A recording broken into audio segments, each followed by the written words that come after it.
देखिए, ममता बनर्जी जी के बारे में तो आप लोग भी जानते हैं। कलकत्ता एक समय का सबसे रिच स्टेट होता था। वो सांस्कृतिक तौर पर भी कहें, ऐतिहासिक तौर पर भी कहें, आर्थिक तौर पर भी कहें।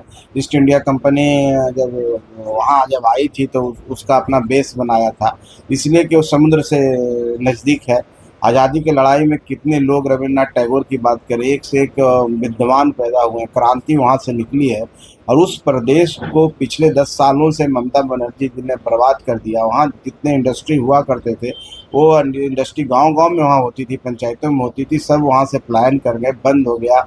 वहाँ गुंडा राज चलने लगा था, कटमनी का वहाँ पर सिस्टम चलता था। उनके जितने भी पदाधिकारी थे, कार्यकर्ता थे, सब दूसरी चीज़ों में संलिप्त हो गए।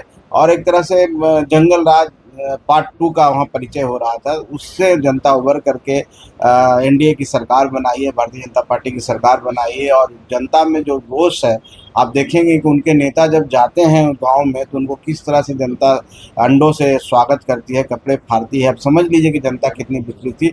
वहाँ से हम समझते हैं कि एक आज़ादी हुई है, सही मायने में बंगाल की आज़ादी अब प्राप्त हुई है। और बंगाल समृद्ध बनेगा, उसकी जो ख्याति थी उसको प्राप्त करेगा और देश के विकास में अपना काम करेगा।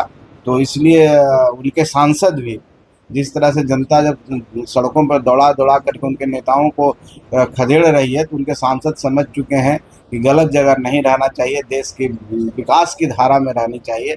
इसलिए उन्होंने निर्णय लिया, उनके सांसद हों चाहे उनके विधायक हों, और वो अलग होकर के अपना गुट बनाए हैं और वो गुट एनडीए को समर्थन करेंगे, विकास को समर्थन करेंगे। हम उनका स्वागत करते हैं। देखिए, कोई किसी के दबाव में नहीं रहता। पहले क्यों नहीं दबाव में आ गए? आपको सोचना चाहिए कि पहले भी तो सांसद थे। नरेंद्र मोदी जी पहले भी प्रधानमंत्री थे, आज भी प्रधानमंत्री हैं।